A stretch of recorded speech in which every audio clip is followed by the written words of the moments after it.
We generally like to try to start as on time as possible. Welcome, everyone. My name is Reuven Spolter. I've introduced myself before. I'm the English language director of Herzog Global. And the topic of today's panel session is on the topic of the entire day, which is on teacher standing. We'll get to that in a second. But before we begin, I would like to read the bios of our esteemed panelists, because you should know who has agreed and what amazing expertise has agreed to join us in this panel. So to my left, okay, not ideologically, is Rabbi Scot Berman. I thought it was funny. That was good. He's right in the center. Rabbi Berman is right in the center. Yeah, okay. Rabbi Berman is the director of English-speaking countries at UnitedEd, which is a division of the Ministry of Diaspora Affairs and Combating Anti-Semitism. That's a mouthful, but that's correct, right? He has worked over 30 years in the field of Jewish education and Jewish communal service. He has extensive experience in formal and informal education, in day school and supplementary school settings. Currently, do you still have your own educational firm, your own firm? No. Formerly, Rabbi Berman directed his consulting firm, Berman Educational Services. He was the headmaster of B'nai Akiva schools in Toronto, Ray Kushner Yeshiva High School, David A. Silver Yeshiva Academy in Harrisburg. He was also in my former hometown of Detroit, Michigan, as a principal. All right, we have some Michigan fans. And he has his MED from Loyola University, and was a Jerusalem Fellow at the Mandel Institute for Jewish Leadership. Rachel Levitt Klein Dratch. I did my research. Okay. Is currently the director of global education at the Anu Museum in Tel Aviv. Okay. She wants everyone to come visit the museum. Okay. Before her aliyah, she was the director of educational innovation at Prisma in New York. She has held meaningful roles at numerous day schools, including Frisch, Ramaz, Maimonides, Fuchs, Rachi, Berman Academy, and Bet Tefillah. Okay. She's been the director of SLED, Educational Consulting. Is that a thing that once you stop teaching, you have to start your own consulting business? That's a thing. Okay. She has a master's degree in Jewish education from Yeshiva University. They're not cheering. There's no YU section. Okay. Are you still a Mandel Jerusalem Fellow, or you were? Okay. And participated in the Mandel Teacher Education Program and has served as scholar in residence in many communities. So thank you very much, Rachel, for being here. And she's a Kadima coach. Right. Okay. Professor Ferziger hopefully will be here. Professor Adam Ferziger, well, should we introduce him now or wait till we'll do it now. Holds the Rabbi Samson Raphael Hirsch Chair in the Israel and Godo Kashitsky Department of Jewish History and Contemporary Jewry at Bar-Ilan University. He is a co-convener of the Oxford Summer Institute on Modern and Contemporary Judaism in Oxford, England. He's a leading scholar of Orthodox Jewish culture in the United States and Israel. And I asked Professor Ferziger to join us to offer sort of also his academic perspective, sort of sociological perspective on what we're going to talk about. And what we're going to talk about is teacher standing in the day school system today. I asked the question very simply. My goal is to let the speakers speak. So we're going to talk about teacher standing. All of us are in the world of education. And so we're going to ask, we know what was. We spoke this morning about what was. But what I'm going to ask our panelists is, what is the current status of the teacher and the impact on our ability to attract the best and brightest? Meaning, what is the status today? We don't have to spend that much time lamenting what was. And how does it affect our ability to find new teachers? So maybe I'll start with Scott, and then I'll have Rachel, and then you can all respond to each other as well. Thank you very much. First of all, thank you to Herzog Global for putting this whole day together. This is the third annual year of this, and that's a great thing. And also, on a personal level, personal/professional, my close working relationship with you, Reuven, and Amichai, United, and Herzog Global. For those of you who don't know, Herzog College at one point, not so long ago, was the institution that managed United. And so the relationship is very strong and very deep. So it's great to be here and participate in this way. So I want to say something that I think may be counterintuitive when you have the subject matter at hand. I think that Jewish educators are held in high esteem.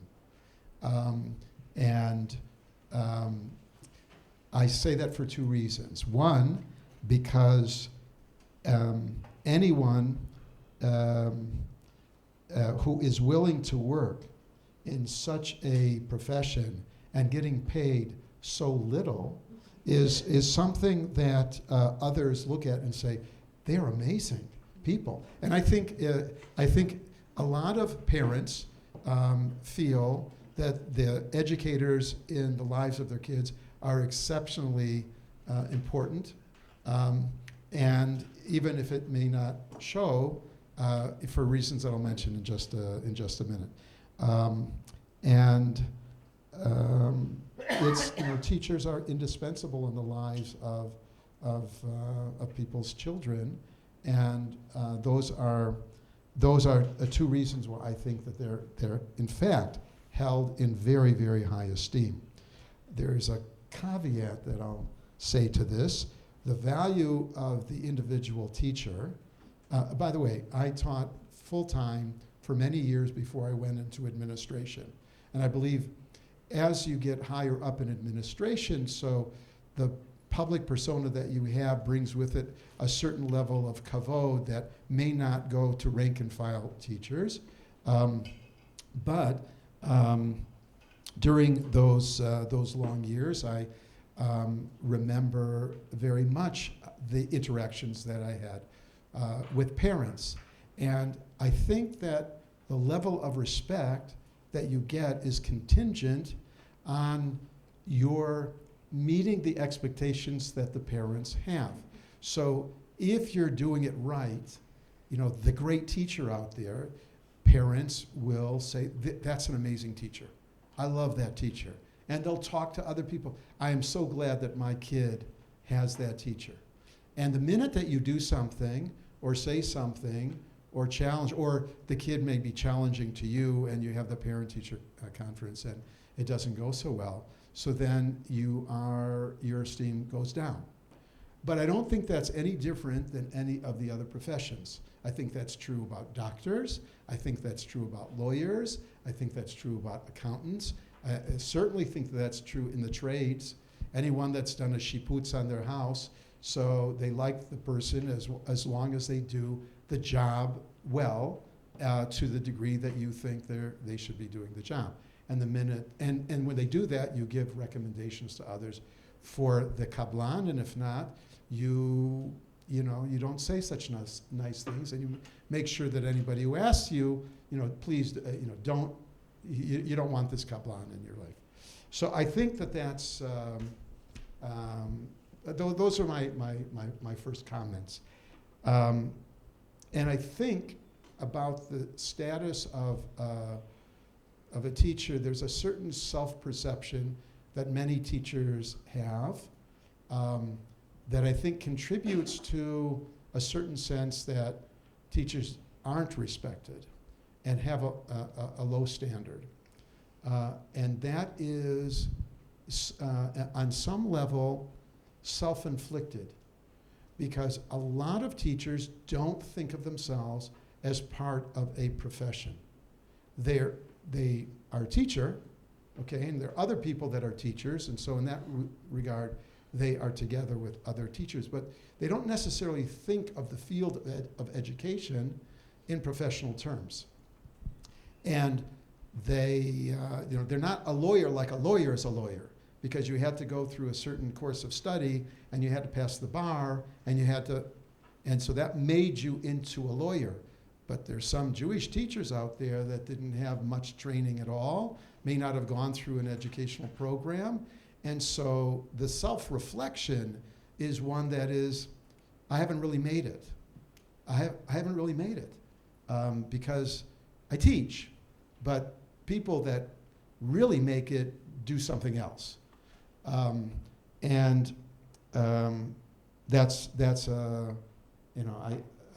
I think about the teaching profession as amazing. I can't think of a profession, anything else that I would rather do in the world than be a teacher. I think it's amazing.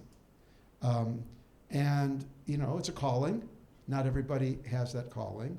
But I feel bad for someone who's not a teacher, who doesn't get to experience what I experience as a teacher. There's nothing higher or greater or more gratifying than to be able to have a group of people. It doesn't matter what age they are, from the very youngest to adults. Right now in my life, I do a lot of adult teaching. Every Shabbat, I teach a shir in shul on Shabbat.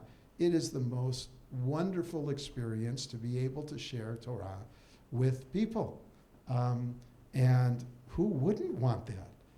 It's an amazing profession. But I think a lot of times self-perception is very low. And part of that perception is based on low salary. I mean, the bottom line is teachers are paid very, very low. I'm not telling anybody here a chidush. This is not something that, you know, Scott Berman has now, you know, wow, I didn't realize that before. But and a lot of the self-perception and community perception of teachers is based on salary. If you are valued, you're going to be paid higher. Lawyers are valued more in our society. They get higher salaries. Sometimes starting lawyers get more than a teacher can ever aspire to get at the end of their career. And so that's one of the contributing factors for this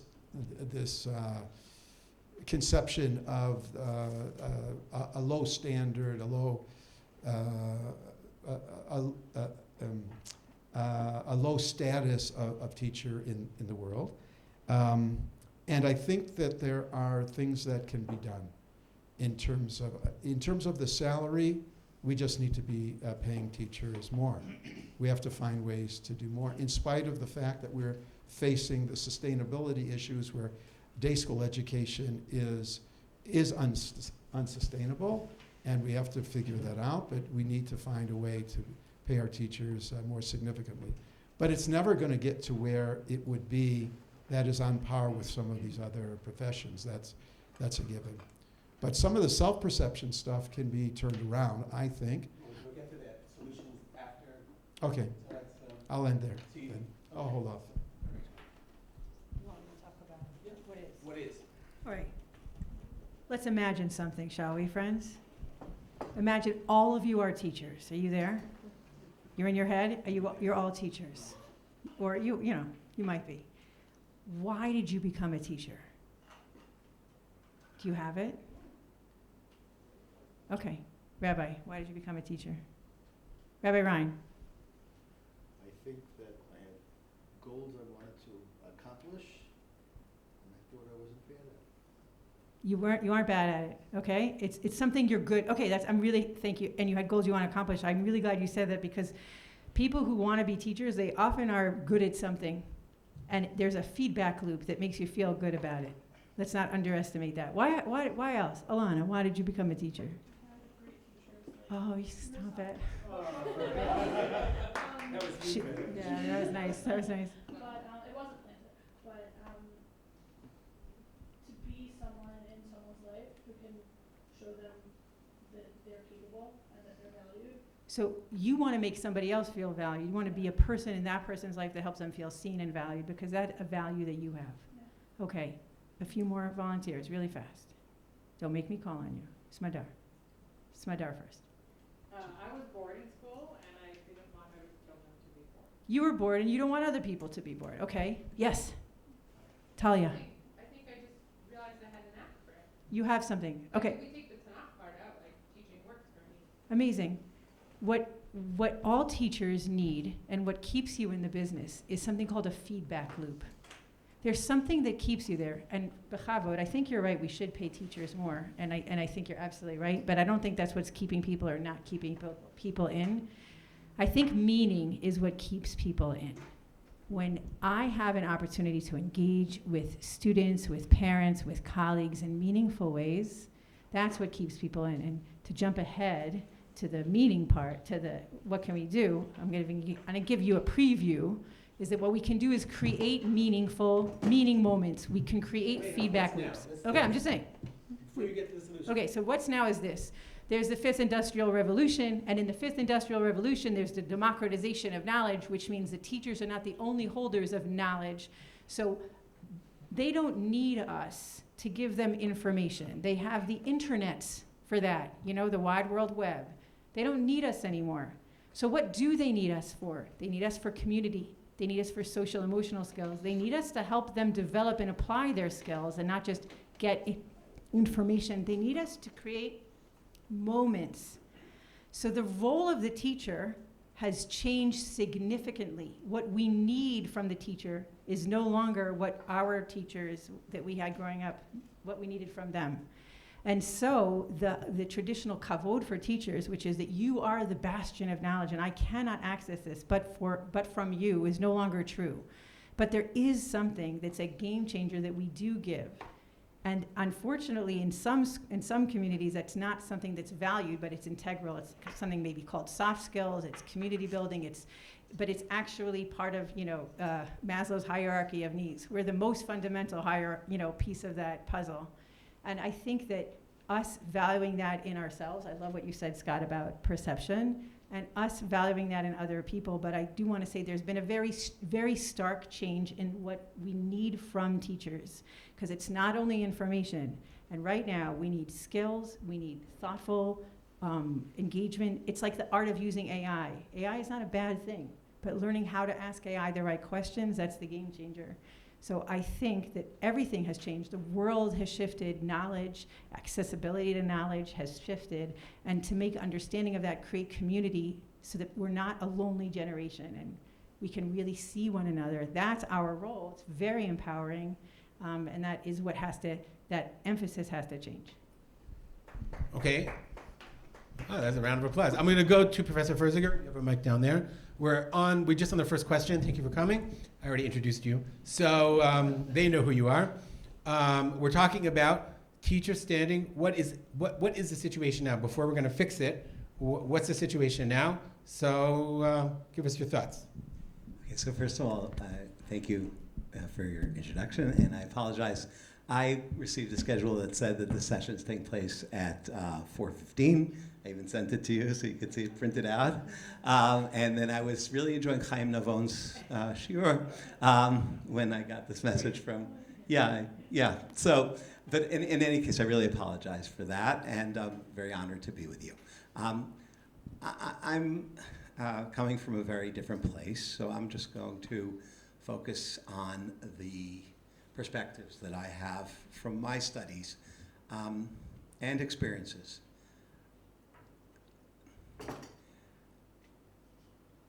I don't want people to raise their hands, but ask yourselves, how many of you encourage your own children to be teachers?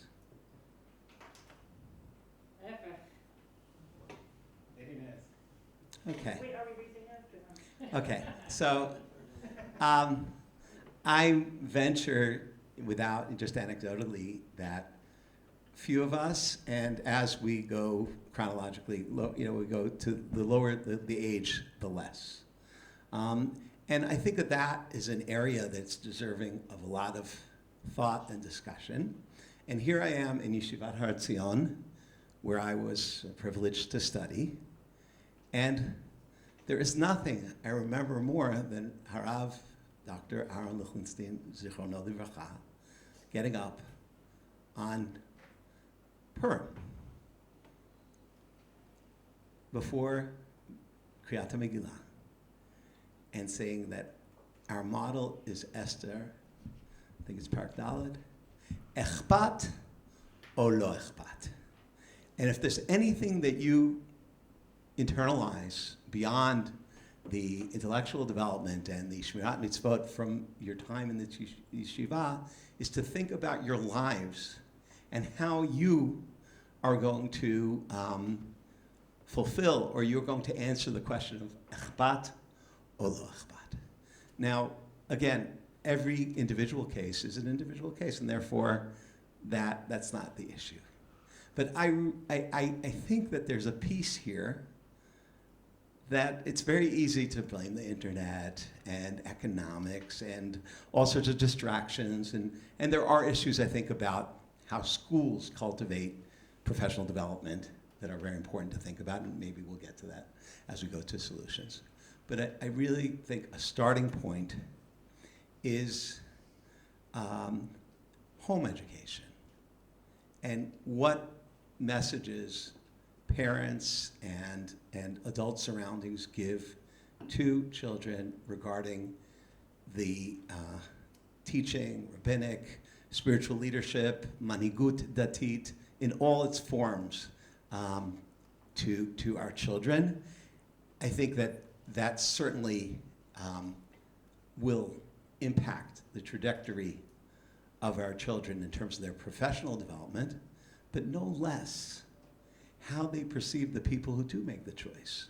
So even if a person says, that's not my way, or I want to do something else, or I have another direction, if my parents or my surroundings, my rabbi, my environment says teachers are the most valuable people in our society. Teachers are the people who are facilitating our personal growth, our collective growth, our ability to engage with the evolving realities that we're all encountering.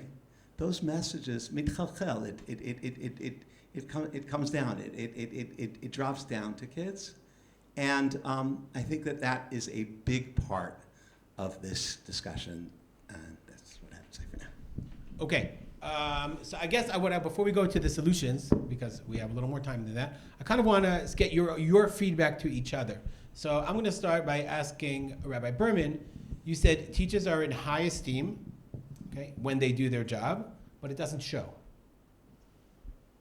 Is that what I said? You did say that because I wrote it down. Okay, it doesn't always show. Do you think that? Okay, meaning, and obviously you said some teachers, the good ones, but not all teachers. So do you think that that's true? That's question number one.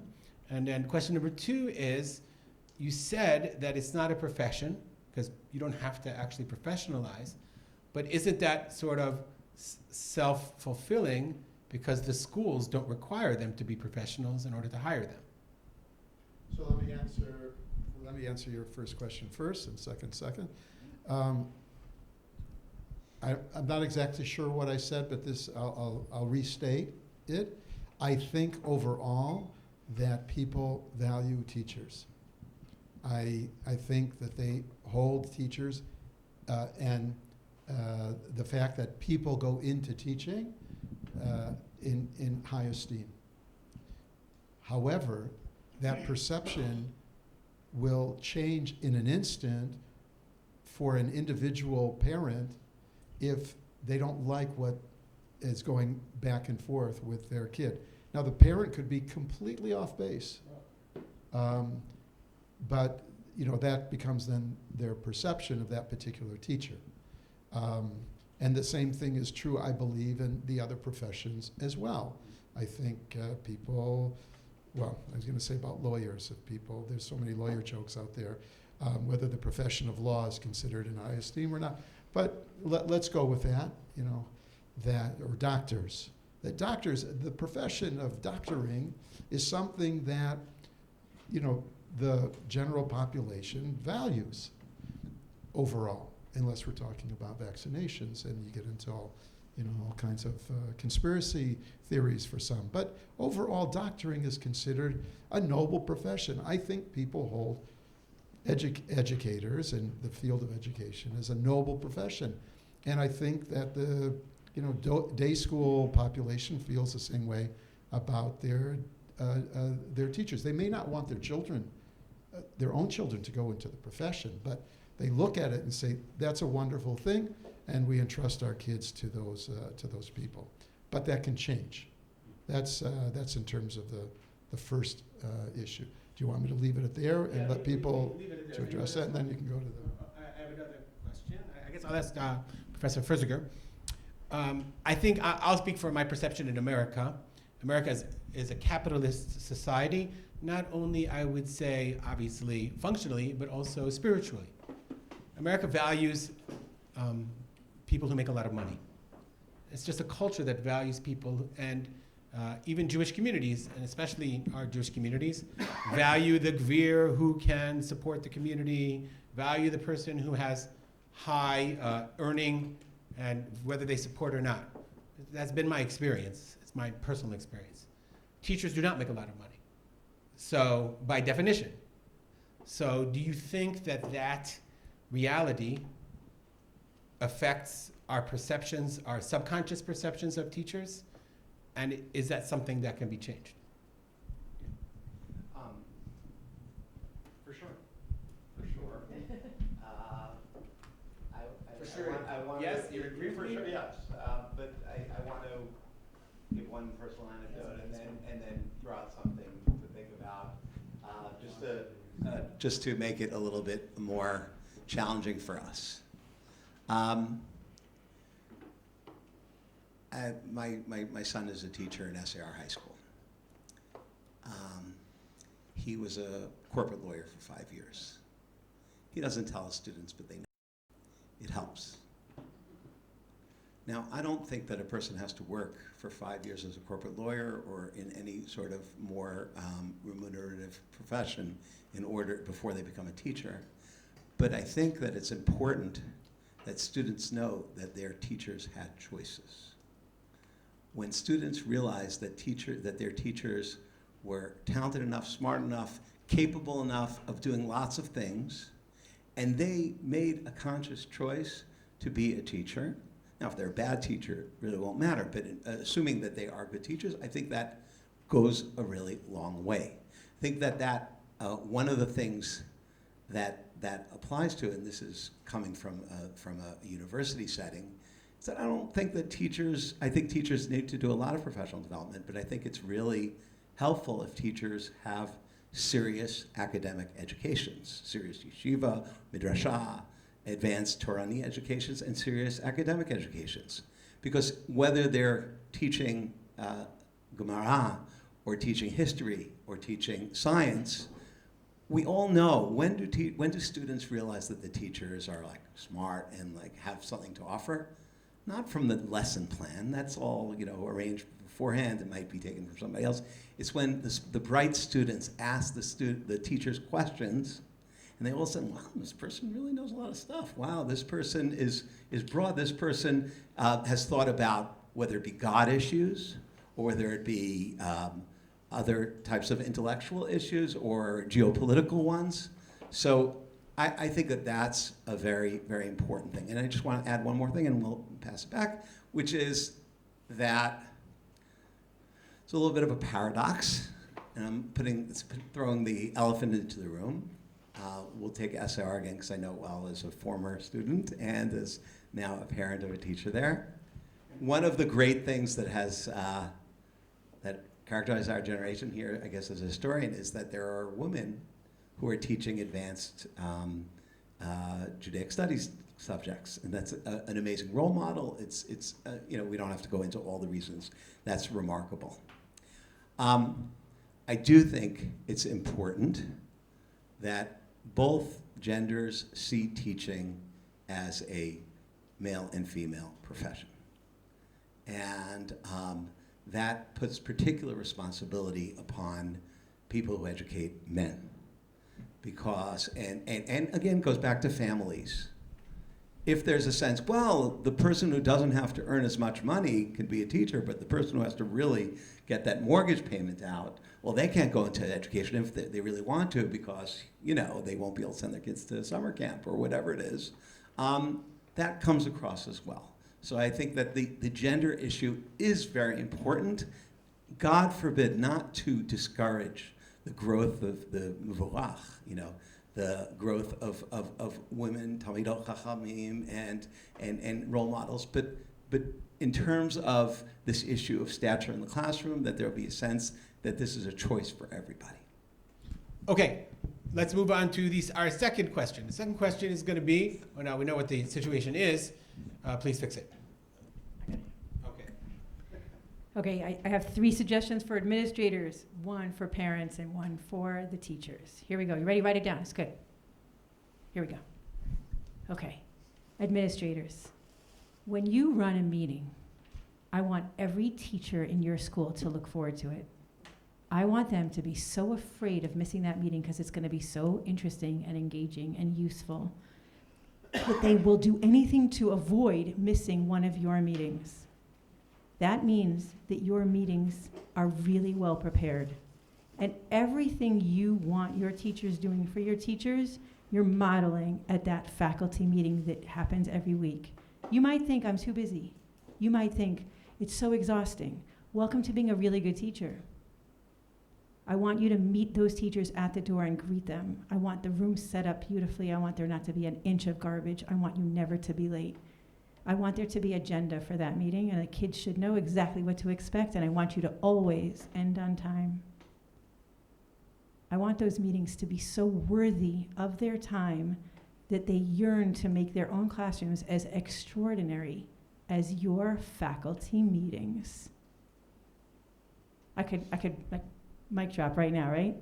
Seriously, it shouldn't take like a rocket scientist to say that. That's the first thing every administrator has to do. I just came back from a university meeting. Did you talk to the university? I'm happy. I'm a coach. It's okay. You can. I coach college teams too. It's my pleasure. When I came to ANU to the museum, I ran my first staff meeting, and I did my staff meeting. So I do my staff meetings, and they came up to me afterwards and they wrote me thank you notes. I'm like, wow, that's really, it's like sad, but it was such an extraordinary thing. And when I have to cancel a meeting, they're sad. Okay, that's what you want. You want your faculty to be so excited to spend time in your learning environment that they don't want to miss it, because that's what you want every student to feel in your class. The second thing I want every administrator to practice is this line. When one of those parents that you were describing calls them to complain, I want every administrator to practice this sentence. Write it down. When you spoke to the teacher, what did she say? When you brought this up to him, what did he have to say? And you know what most of the parents will say? Oh, I didn't speak to him. We need to have a culture of having each other's backs. We need to assume respect. And then the administrator can say, listen, if you need help figuring out how to speak to the teacher, I'm happy to help you. But we always encourage people to talk to each other directly. The third thing I want every administrator to do is to contemplate a better way to do dress code. I have PTSD from when I did dress code, and I want to apologize to all the listeners out there that I ever skirted. Some of them might be in the audience. Yeah. It's traumatic. It's not a little thing. And it doesn't matter as much as we think it does, and it's awful.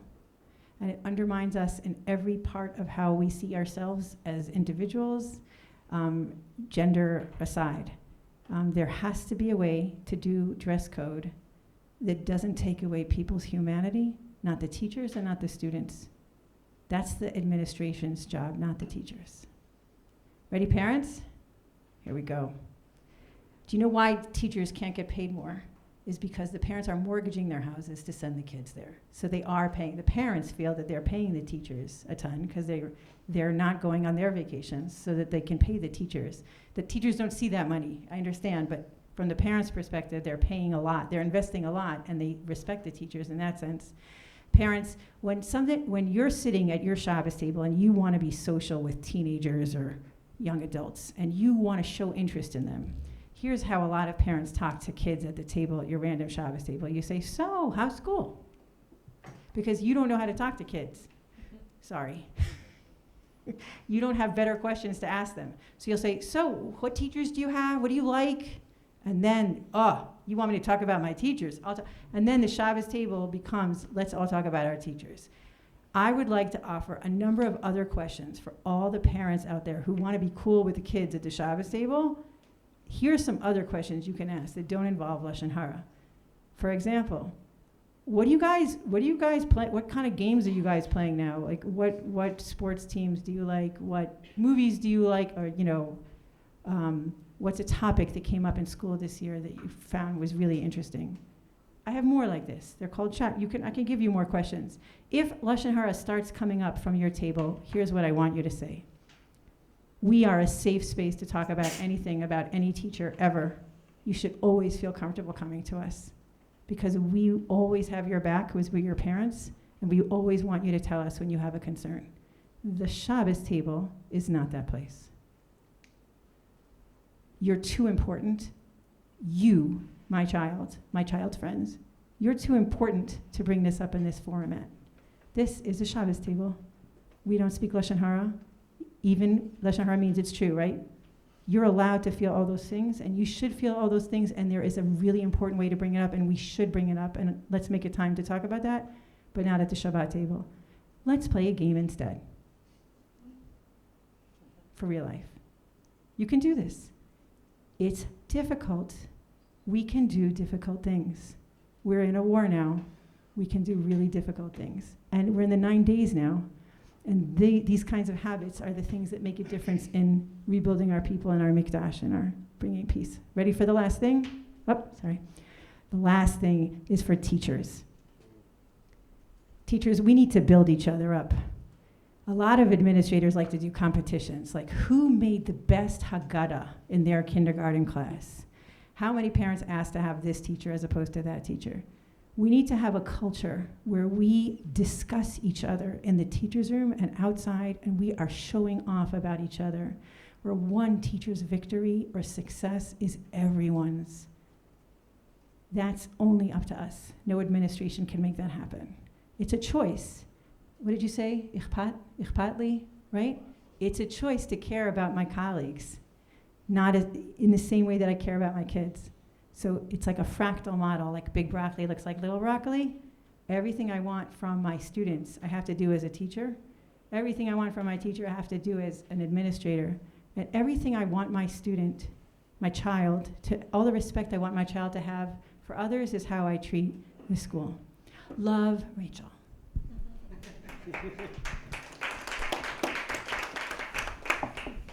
So I'll go back to the issue of professionalism that I raised earlier. And I think that, teachers on their own can seek out professional development and chase after their administrators. I want to do this program, I want to do that program. Again, there are many teachers that don't have certification, haven't followed any program, and as an administrator, I can tell you that I wouldn't hire a Jewish studies teacher if they didn't have some certification or they weren't on a pathway for certification. For me, it was very, very important to set a standard in the schools that I was running that my teachers I can point to and say they're professionals. I know that's not the case all over, and sometimes schools don't even have the luxury of doing that. But if I'm to give advice to the individual teachers to help that self-perception that they are not professional, get professionalized. Chase after that. Most principals, I would venture to guess, that if you would say to them, I want to go to this professional conference, I want to go through this program, is there a way for you to be able to support that? That they will go out of their way to try to make that happen. I know it doesn't always happen, because I know of cases like that, but that would be the advice that I would give to an individual teacher. To the field, I would say that it behooves the regional, national, and perhaps even global entities to think about ways to raise the level of professional development. And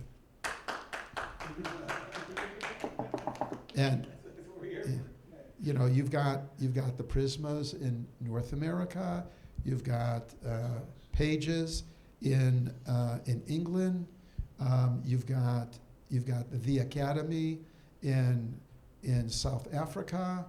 You have a new organization that very happy to say United is a partner with in Australia called Jenna, that's looking to address issues of teachers and professional development. And you have teachers' colleges. You've got Herzog College. You've got any number of universities that have programs. I remember when JESNA existed in North America. How many of you remember JESNA, the organization? Okay, so I have my principal's license and my teacher's license. They had a standard that you had to meet in order to be able to be accredited as a JESNA teacher, as a JESNA principal. I think they may have even had for supervisors as well. And if we create these avenues for professionalization, the field and those people responsible for overseeing the field can take steps to raise the level of professionalism, which will then impact on both the way that people from the outside look at our educators and the way that educators look at themselves. Oh, I'm sorry. Okay. So, again, with much kavod to each of you, just taking a different, additional perspective in parallel.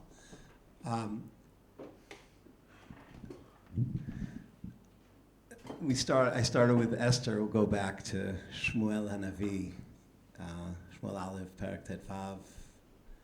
Shmuel says to Shaul, Im katon ata beinecha, rosh shiftei Yisrael ata. There's certainly what to talk about in terms of parents, in terms of students, in terms of society, culture, environment. But a teacher has to feel that they're Rosh Shiftei Yisrael. They have to feel that they're doing something really important. And it plays out in a number of ways. It starts with what I said before about they have choices and they stepped up because they believed that was what was important.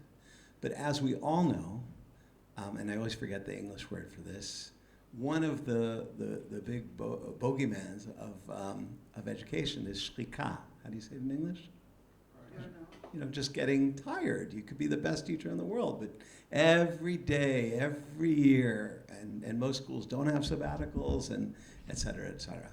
So, so how do, on a practical level, what are things that I think are help in maintaining self-esteem in the sense of the importance and growth and excitement, besides a great classroom and students who are really interested? And that's always, obviously, everyone here knows that. The most amazing thing in the world is when you have a class which goes really well, even if you had two other ones that didn't go well. When you have that one class during the day that was amazing, you have energy to get up the next morning. But leaving that aside, I would really encourage teachers to do things that aren't classically defined as professional development. Think tanks, projects, stuff that interests them, academics or other types of, creating, it could be something which has benefit to the students or to the school, but not necessarily. If they're really excited about doing some sort of podcast or doing some sort of traveling, set up funds in order to enable teachers to feel that there are things that they get, that they're growing. When a person feels that there's an appreciation for growth, that they're growing. In the end of the day, I'm not talking about the principals or the administration or the board of trustees, but in the end of the day, when a person feels that they're not just teaching the same Chumash class or the same math class, the same science class every year, they're doing that, but they're not the same person they were 5 years ago because they've been exposed to new things. They've gone to some sort of really interesting workshop, or they've just traveled somewhere and they've been, or they've done some sort of project which has forced them to go in new directions. I think that really gives teachers more of a sense of self, and will filter down to how they're perceived by others as well. I want to wow. Definitely you see that teachers who are growing themselves are learning in any way. Their students know it. As long as, and they talk about it, that inspires students. I want to sort of follow up with Professor Ferziger with his, study of the American Jewish community on something that Rachel said. She spoke about the Shabbos table. And so if you can answer this, is that a Jewish phenomenon, the Shabbos table, trashing the rabbi and the teachers, or a universal phenomenon? And why do we do that if we hold our teachers in such high esteem? It's a really funny question. I really love it because, some people You always study make, Jewish, and you people study funny- Jewish communities. People make fun of academics that they study the most inane and impractical things, and I'm writing a book right now about Jewish attitudes towards cremation. So why? It's the most interesting thing in the world. I promise you. So I can't wait for everyone to read it. And people, there's somebody in Herzog College, who's the head of the history department, who just published an article on the Kiddush Club. So, I have to confess, anecdotally, I've been to many Shabbat meals and I get invited to do last call in residences. So but I never thought about it as a phenomenon. I sometimes do feel like, it's ridiculous conversations, and I feel uncomfortable, but it's usually not the Lashon Hara. Maybe that's my bad. It's usually they're talking about something very insular, about their little community, and I'm a visitor, and no one even bothers to explain to me, who the person they're saying Lashon Hara about is. If they told me already, I'd be excited. At least I could, get involved. No, go wake up. That was just a little funny, with my, yeah. Anyway. If you don't know, it's fine. Right. So, but in terms, I think it's one example of a cultural thing, and it's just a derivative of the general sense of these are our employees, these are people who are serving us, they should be doing better. Maybe something as a parenting that we often try to do, which is relevant to this, and that'll be. Another way to flip it is to say, hey, let me tell you about a great teacher that I had. Let me tell you about an educational experience that I had that was amazing. Have you ever had that? Or what would be an educational experience that you would have? And here I'm being a little bit self-promoting, okay? But I just put out a new book, and I brought it with me. It's right here. It's called Agents of Change, American Jews and the Transformation of Israeli Judaism. And it's all about American Jews who came to Israel and made a difference in Israel. Inspiring individuals who came when it wasn't popular to come to Israel and built institutions like this one. Rav Lichtenstein is clearly one of those agents of change, and made a difference. And I talk to my kids all the time about these people. I don't idealize them. I talk about their faults as well. But I'm always sharing with them all sorts of experience. Sometimes they say, well, we didn't have teachers like that, so that's a problem too. But I think that focusing on the positive, focusing on the things that could really get kids excited is a way to neutralize that without saying, oh, that's Lashon Hara, or all those things. Rachel, you wanted to add something before we have our last question? Yeah. I forgot to mention this before. There are more kids diagnosed with learning disabilities now than ever before. It used to be, when I started teaching, that I'd have a class, let's say, sorry Israelis, I would have a class of 20, I know that's funny here, and out of 20, 3 maybe had a diagnosed learning disability. And now, out of a class of 20, 17 have diagnosed learning disabilities, and 3 have not been diagnosed yet, right? Which means that every lesson I prepare takes more time and more effort, and it's really challenging. But the payment hasn't changed. So the way it works in most Jewish day schools, it works that you let's say you teach 28 hours a week. You have a max of 5 maybe different preps. But the assumption is that you've done the same class over and over again, so it's not crazy amount of work for you. But the problem is that it is a crazy amount of work for you when I have 17 kids with learning disabilities in each of those classes, which means I have to plug in modifications, which means that part of professionalizing is that I give you more training and more time to work on that. It might mean that I keep your pay scale at the same time, but require you to teach 4 classes because you're going to need more time and more colleague work and more collaboration time, and that's a big key. Not just time alone, but time to work with one another, where you're not supervising lunch and recess and whatnot. And I think that would really help. More time together that's facilitated by people that know what they're doing, not necessarily out of the building, but in the building, hands-on. That's one piece. And the second thing I wanted to mention is I started at the beginning talking about creating moments of meaning. What got teachers into this is because they want to have meaning. So part of the job of the teacher and the administrator is to find and create moments that remind teachers, that give them that feedback loop. If I came into this because I love being the sage on the stage and because I love teaching, but that's no longer the role expected of me, what are the ways I can feel that high? Where else can I get, forgive me, the hit, the exciting hit of performing in front of this group? How can I get that with parents, with my students, with my colleagues? But that's the job of both the teacher and the administrator, to create rituals that are ongoing and not reactive, but really proactive for all the teachers in the building to have moments of meaning where they really feel like, wow, this is worth it. Okay, I'm going to move to our last topic, and then we'll open the floor for questions. Rachel B., she sort of alluded to it. We live in an information age. We're now moving into the age not of information, of knowledgeable information, of AI, and what that means for our students. You know, academies are struggling with it. Now that ChatGPT can write an essay for every student and is writing for most of the students, what does it mean? How do we evaluate? How do we grade?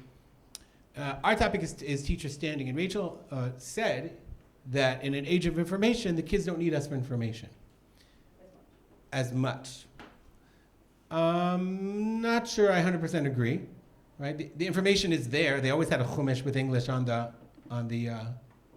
shelf. Most of them doesn't mean they necessarily took it out and started studying it or reading it. So in this age of information, has that affected the way teachers should see themselves? Or teachers were always there to inspire their students to want to open the chumash? And it can't teach them how to read the psukim and understand them. It could parse it for them, it could dumb it down for them, but it can't make them learners of Chumash or Gemara or whatever it is. So is AI, I would say on the academic level, you got problems. But on the basic level, in elementary school and middle school and maybe even in high school, is it much of a threat as people perceive it to be in your mind? We'll start with Rabbi Berman. Okay, before I answer that question, I'm going to just share an anecdote that goes to the standard of salary. This goes back to 1981. It was my first year teaching. I had an interview with Rabbi Meir Shapiro of Erie Crown Hebrew Day School in Chicago that a 5th grade Rebbe position open, and I was interviewing for it. And it was going well. And then comes the negotiating part. And he offers me, now, the way it works there is the morning is Jewish studies, the afternoon is general studies, and so you have to be there at 7:30 in the morning, be there till 1, and you have your group of kids and you teach them everything. So it's a full-time position. He offers me $5,500. Not an hour, okay, but $5,500 for the position for the year. And I'm newly engaged, you know, how am I going to support my wife and myself? I said, Rabbi Shapiro, I can't do it for less than $6,000. The job is yours. And so that was 1981. So I think things have changed a little bit, but maybe on a relative scale, not so much. Okay, that's my anecdote. Felt I had to share that. In terms of the AI question, I have to say, going back to 1981, I never saw my role as a teacher as one of being a professor of knowledge. That wasn't my, I never saw that as my role. You have to remember, in the 80s in particular, in the field of education in general, it was the skills building period. And I always saw myself, ad hayom, as a facilitator. That what I'm supposed to do as a teacher is not to be that person that gives X amount of information over and transmit that information. But I'm supposed to be that person that helps students discover this information. And so in that 5th grade class that I was talking about before, I would put the pasuk on the board and have them dissect it and figure out what are the extraneous words and how you would write it differently if you were God, and having them realize that they're asking all the questions that the Parshanim are coming up with without me saying, Rashi said this, Ramban said that, Rashbam. I didn't do that as a teacher. I felt that was the wrong pedagogy, that we should be facilitators to help students uncover. And I think that that's true today. I think it is different today that people have access to knowledge in a way that they didn't have before. So if you're going to put yourself up there as the professor, so it makes it more difficult. But if you see yourself from the very beginning, milachatchila, as a person who's a facilitator, then you're going to use all of these vehicles, AI, and how we'll use it, we have to figure that out. But it will be, how am I going to use that to help students discover and understand the texts that we're teaching them? Sure. I think AI is going to be great. I think we just don't know how to use it yet. And I think that we have to upskill our educators and get really curious. So you got? I'm going to the Meraglim. I think it starts with teachers to have an obligation today to learn AI. If their students are using it, then they can't ignore it. So that whether it's administrators or whether it's however it goes, to stand in a classroom and not to know how basic tools of AI are working is irresponsible. That's the starting point. But the other point is really continuing with what Rabbi Berman said. But I actually don't think it's such a problem in the university. I think in this case, universities can filter down into schools, at least schools from a certain age. It really relates to what I said before about who is the teacher in front of you. Is the teacher someone who memorized a curriculum and knows how to deliver, or is the teacher somebody who has gained a certain level of expertise and insight into a subject? And that doesn't mean that they have to get a PhD. It means they have to invest beforehand, and they have to know what's out there. And then they become the cutting edge source, not the AI or not the website or the Facebook or the TikTok or whatever. They become the person who brings it together, and all of a sudden the students say, wow, it's not about bikiyud, it's not about amounts of knowledge, it's about how we look at it. If no AI program is going to teach a student how to look at a text from 3 different perspectives. Maybe someone will develop it, but in the end of the day, that's what teachers can do. No AI program is going to enable a student to think out of the box and make connections between different periods, different people, different ideas in ways that they can do it themselves, but to teach the students how to do that, that's where teachers come in. This totally exists. I think it's nice to say that, but as somebody who's AI'd a little bit recently, I didn't say it doesn't exist. I said they won't be able to teach the students in a way where the students are gonna internalize. They're not gonna l'targelotam. They're not going to. internalize, but it certainly exists in terms of information. That's information. I'm glad you brought it up. But I see with my students. I also see with my children. I see with lots of different people that there's a type of internalization that comes from doing it.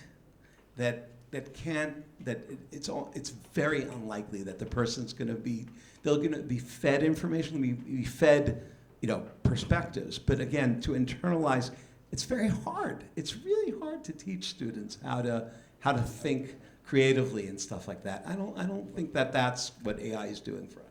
Okay, I'm going to respond, even though I'm on the panel. Everybody wants to say something. I worry very much about AI, but not because of, like, Professor Ferziger is obviously right. I worry because much of our education system is about demonstrating knowledge of the system. Meaning, like you see it now with kids, they have to do their math homework. We're not inspiring them to want to study math. They have to do their homework. In order to demonstrate mastery, they just have to pass. So they now have a machine that they can ask. They can literally take a picture of the question, the algebra question. It will tell them what the question was, and it'll tell them how to solve the answer. Just have to copy it down. The problem isn't that AI gives them information. It's that uninspired students will have a tool to allow them to short circuit the need to actually learn anything. So I see it as an 80-20 problem. 20% of students who really want to learn will see this amazing tool and use it to help them learn. The majority, in my mind, who don't really want to learn will use it as a tool to get out of learning, and they'll graduate high school, probably college, without knowing very much of anything. So that really behooves the system to ask itself, are we educating towards the system, or are we really educating? And this, in my mind, is where Limudei Kodesh teachers should shine and excel. Their job is first and foremost to inspire the student to want to analyze that pasuk. Because if they don't want to analyze the pasuk, the AI will do it for them also. Whereas if they're inspired, then they'll say, I want to learn how to do that. I need to know how to do that. And then they can give them the tools to do it on their own. But until they get to that point, they will be taking their phones and taking a picture in Claude of the workbook they don't understand, and it will tell them the answer, and they'll just mark it down in their workbook. And that's something that I don't think we are right now prepared to deal with, and we don't really have a handle on. So I am not scared of AI.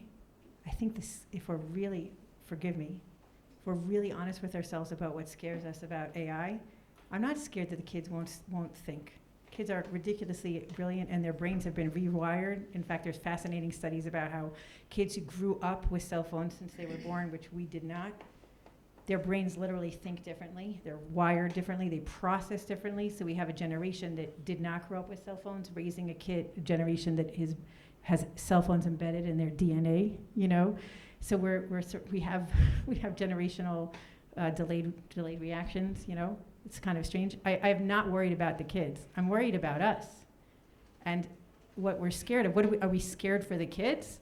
I'm not so much scared for them. I'm scared for what does it mean for me.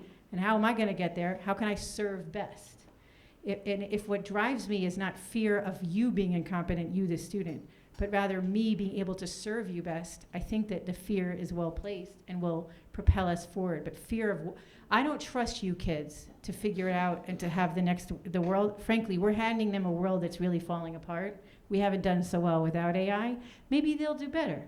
I'm just saying, it's possible. I think we should not be afraid, you know, unless it's how can I do my job even better? But I don't think we should impose our fear on them at all. And one last thing, social emotional learning is the most important thing in the world. And we keep talking about teaching kids. I need to know what they had right before they came into my class. I need to know who liked a post that they just had and what baggage they're carrying into the room, because the kid is more important than the text. And being in relationship to that person and being present with that person is the most essential skill. And being present for our teachers is also so important. And that is our value added. I had the great privilege of studying with the great Nechama Leibowitz. And one of the things, some of you here as well, I'm sure, those of you who didn't, you really missed an amazing teacher. I'll just tell you the story. She would often ask this kind of a question. She would say, everyone had to write on a petek the difference between Rashi and Ramban. Bishtei milim, bishtei milim. You had to write it down on the petek. She didn't ask you, what did Rashi say? She didn't ask you, parrot back what Rashi said, or parrot back what Ramban said. She wanted you to figure out what conceptually is the difference between how Rashi is looking at the verse and how Ramban is looking at the verse. And that required a level of critical thinking that was quite deep, and you had to conceptualize it in a very short, 2 words she would always say, and she would walk around the classroom and look and then evaluate you on the spot, which made you feel great. If you got it right, mitsuyan, and if not, then bechlal lo nachon. And then you wanted to kind of go underneath the table. But that is an area in terms of the critical thinking. Now, will AI get to that point where you can ask that question between, and probably yes. What? But I don't think that, yeah. But I don't think it'll take away the opportunity for teachers to find ways for students to be able to think critically, and so yeah, it'll be a tool. I agree. We shouldn't be afraid of it. We have to learn it and see it as a tool. It's not going anywhere. It's here to stay. It's not like whiteboards. There were certain things out there that in the educational world, when whiteboards came out, everyone had to learn how to use the smart boards. Yes, yeah. First of all, the blackboard, that's how I grew up. Now the whiteboard is one of still the greatest inventions that was ever made in education, to be able to put things on the wall. But the smart boards, that came and it went and it failed. But AI is not going anywhere. Just like smartphones aren't going anywhere and the computers didn't. But use that as a tool. We'll have to figure out how to use that as a tool. Just one practical thing, and I'm actually using this as an opportunity to learn from the people here. I made an adjustment 2 years ago. When I was growing up, a high-level paper that you gave in anything to do with the humanities in high school had to be typed, manually typed, and then we got these computers. I stopped asking my undergraduate students to hand in typed papers. They have to hand in handwritten papers. You have to read it. Because I realized that it's just a michshol. It's not gonna, someone really wants to just copy, but it just forces a more personally engaged, and I've seen really good results from this. So if anyone has other kind of tools like that, I'd love to hear about it. Okay, we have a couple more minutes. Just a couple more minutes. We'll open up the floor if anybody wants to ask questions. Yes, please. It's not a question, but it's an anecdote and then another anecdote. The first one is when I was in middle school, my modernity school in Boston, I was once at a parent night, parents and students, and the principal was lamenting a certain educational issue, and he said, are any of the parents encouraging their children to become teachers? The truth is that my father, of blessed memory, had been encouraging me to be a teacher, but I saw no one else's hand was raised, so I didn't raise mine either. But the truth was he had been. But the second is about teacher standing. My children's school in New Jersey, Ben Horat Yosef, has all the Judaic studies teachers are shlichim from Israel that are, the administration interviews them through the Sovnut. And so they're coming in for 3 or maximum 4-year stints. It's a very different model than I think is present in many of the other schools. And what's going on is they're living in the communities that have parents that are sending to the school. The parents are responsible in those communities to populate the houses with furniture and toys and clothes, whatever the families need. And these teachers and their children are very much welcome. They're given very high prestige because it's understood that they've made a huge sacrifice. They're only going to be there for 3 years, so their achievements from Israel aren't, going to be celebrated in America because nobody knows about them, and their achievements in America aren't going to necessarily translate the same way to Israel because it's a completely different society. And these people are invited to all the bar mitzvahs and the bat mitzvahs. They're very much given a lot of kavod, and I don't know that that's replicable across the board, but it's just a different perspective to put out there of what can be for Judaic studies. Interesting, so that there's an awareness of the sacrifices that they're making. I mean, certainly, like, for for the community. example, for some of the teachers I was going through, that came with, young children, I was going through my children's toys to find stuff to give them, or I bought them Magnetouch, so I was thinking, if they're comfortable and happy, they'll be able to. And the focus kids were on my aware of kids. this also? I mean, the kids are part of, your kids, I mean, the students are part of this? I mean, I'm sure that there are families that are greeted by other BPY families at the airport, when they come off the plane. So there's an effort to really. Thank you. support them. Brian, On the flip you have a side- question, no, Well, question. I want to ask a question on that exact point. On the flip I side- don't think about that. Anybody have a question for our No, panelists? it's going to be to the panelists, I promise. Like, Uh-huh, it's going okay. that way. That's an interesting model. That's not a normal model. What does that say to you about the teaching profession in general, that the United States is drawing on shlichim to really populate a school versus actually having ingrown teachers teaching at the school? And that was the same panel. It's a good question. I mean, so I'll answer that in terms of being a Menahel myself. I had a hybrid model. I wanted to have shlichim that would come in. I wanted the vast majority to be local, but I wanted to have shlichim because I wanted to bring Eretz Yisrael into the school. And there was no better way that I could do that than to bring Israelis that are going to bring all of the cultural Israel stuff with them and have that as a presence in the classroom. This is really tailor-made, thank you. I've thought a lot about this question, I really appreciate it. I'm going to say something like sort of a blanket statement, and I know it's not really completely true. But whatever you want to define as modern orthodoxy is happening in a big way here in Israel. That's what this book happens to be about. It's not happening in America in a big way. It's happening in certain very specific pockets, but it is in the leading institutions in America, it's in decline. And ironically, so you spoke about Torah Israel, nothing to do with Torah Israel in a organically, just the ideal of Torah Derech Eretz, of integration of parochial and broader themes, ideals, values, literature, et cetera, et cetera.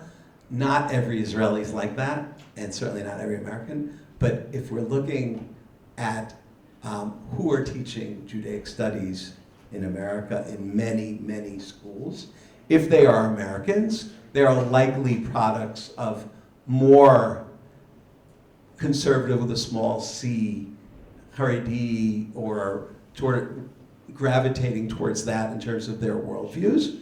If they're coming from Israel, certainly if they're coming from a lot of the Hesder Yeshivot and a lot of the Or Torah, Shlichim, etc., there's actually a better chance that they will be people who epitomize the types of worldviews that a lot of the schools that you work in or send your kids to feel are central. So I don't think it's just a thing about Israel. It's actually about synthetic Jewish values and Israel's role in a sort of boomerang way. Things that sort of came to Israel were recalibrated, now are moving back to America. Just think about one subject. Think about the role of women and the products of Migdal Oz or of Lindenbaum or of Matan or of Nishmat and the ones who go back to America and how they've had such an impact when they do come there. Yes, and to everything you said. The shlichim that I've had the pleasure and honor of working with are all people that model service, because there is either Shirut Laomi or army service. And coming to, at least in the United States was my experience, coming to the United States and modeling a life of service where it's expected that young people will contribute. That's why we have Benot Shirut and Shinshinim. It's not just for help. It's because they're modeling giving of yourself as in investing in years for the community.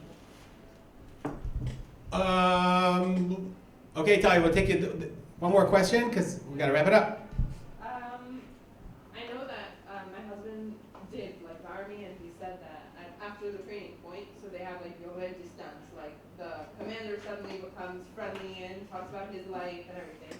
Is there a way to incorporate something like that in like the elementary school, middle school, high school? Because it feels like maybe teacher standing is going down because after your year with this teacher, you never see them again. They're not part of your community. You have no personal relationship. So is there a way that that could help? There is a program that United is a partner on that we are big fans of. It's called Lifnai V'Lifnim. Lifnai V'Lifnim was generated out of Rav Dov Zinger and his shita in terms of creating a culture of empathy in the classroom, in the school culture. We came to it as trying to answer how to bring ruchaniyut into schools. And there are networks of the cohorts of schools that go through a 2-year training program on this shita. And we're now into the 4th cohort, and they overlap. So this is, when you go through this program, we have had, in interviewing teachers, who have said, the reason that I went into Jewish education is because I wanted to make a difference in kids' lives. And interviewing the most popular teachers, they said, after doing this program with my students, and we don't have the time to elaborate on it, but after doing this with my students, I am connecting with on a level that I never connected before. This yeridat distance is something that takes place where the teacher becomes vulnerable in front of the students become vulnerable amongst their peers and their teachers, and it's a whole different level of relating. Those of you that are just hearing about it for the first time, go to the website, lifnaivelifnim.org. You'll see about it, and there are ways that you can, participate in some training programs, and then convince your principals to be part of the cohort. I'm just going to read a quote, and it was inspired from what you just said. And we've never met, but I really appreciate it. This is challenging again, and just something to think about. And everything we're doing in Israel and the world is still in the shadow of a war, and people who are in bondage. And this is a quote that really affected me. Huda Kurtzer is the head of the Shalom Hartman Institute, now globally, he's based in America. He was in Israel when Rabbi Yossi Hershkowitz, who had been a shaliach in SR High School, taught his kids, was unfortunately killed in Gaza. And this is what he wrote when he found out about this. And it really, I think it gives a lot of food for thought. And coming out of Shabbat to read about the death of a beloved Jewish Jerusalem educator, principal of a high school, Pelech Boys High School. And I'm thinking about parallels and proximities.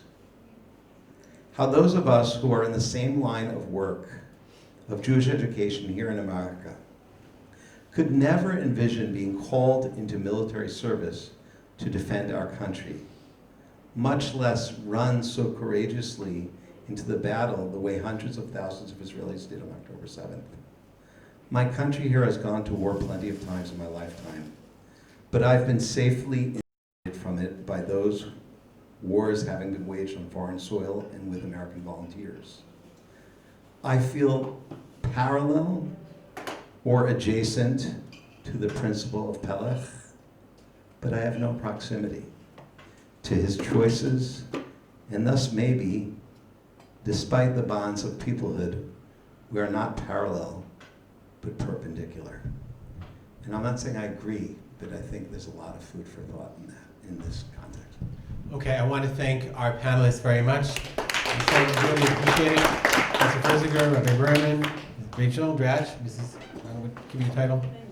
Mrs. Dratch, okay. I really, really appreciate it. The goal is to start a conversation, to get educators thinking about teacher standing, for administrators to think about how they can increase it, for teachers to think about how they can professionalize, and for communities to think about how they can increase the standing of their teachers. So thank you all very much, and much appreciated.